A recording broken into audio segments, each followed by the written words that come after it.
La industrialización en México. Bueno, primero definiremos qué es la industrialización. Y la industrialización consiste en la producción de bienes a gran escala, mediante la utilización de máquinas accionadas por nuevas fuentes de energía. La industrialización en México comienza desde 1880, en donde la economía se empieza a expandir gracias a la construcción de ferrocarriles, el telegrama y las redes telefónicas, además de la explotación de minas, entre otras cosas.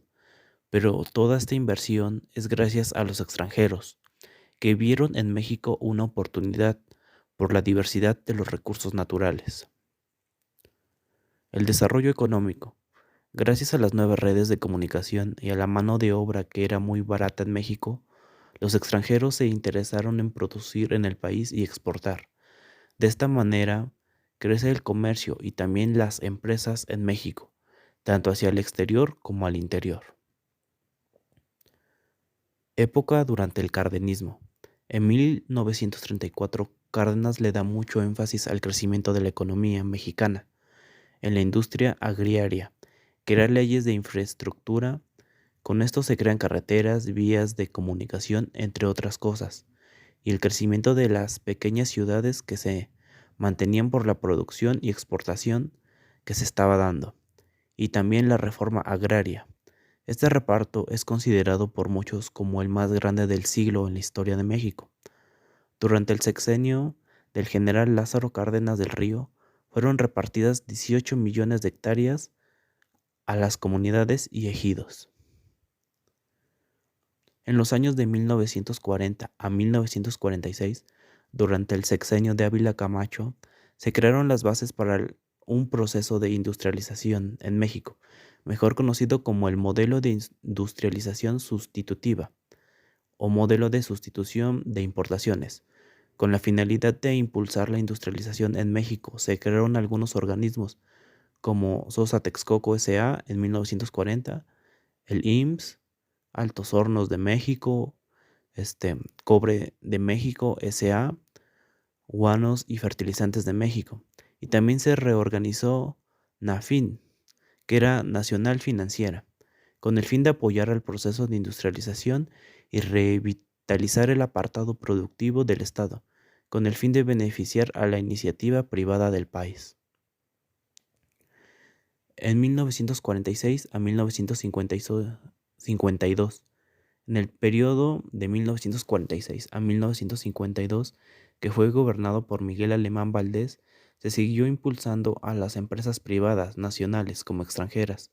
En este sexenio se incrementaron las obras de infraestructura en nuestro país, sobre todo caminos y puentes.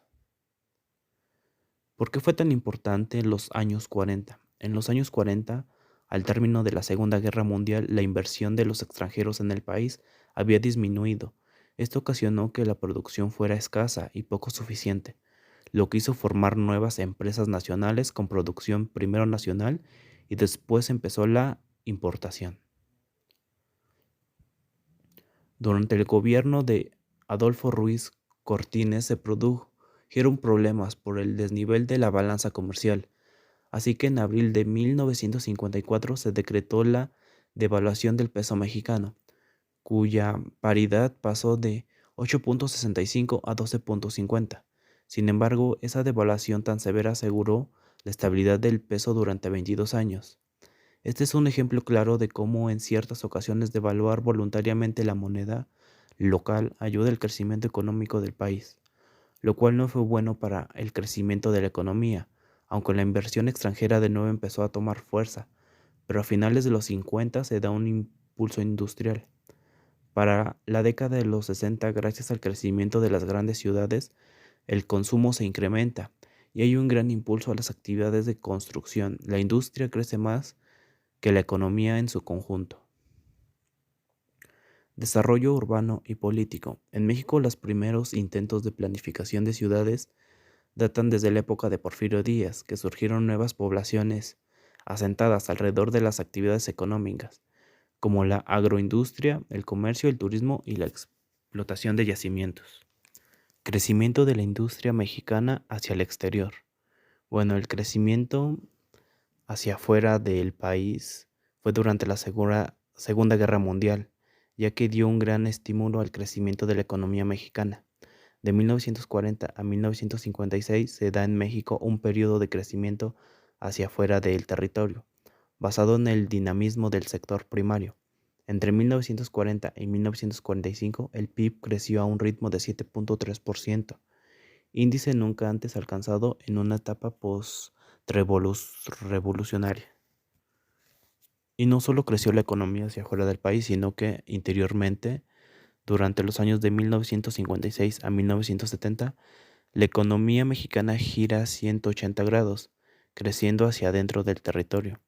La vía de la sustitución de importaciones, es decir, México debía producir lo que consumía. La economía mexicana estuvo basada en el dinamismo del sector industrial, contrayendo la estabilidad de precios y ajustándose a los problemas productivos y financieros por los que pasó el país.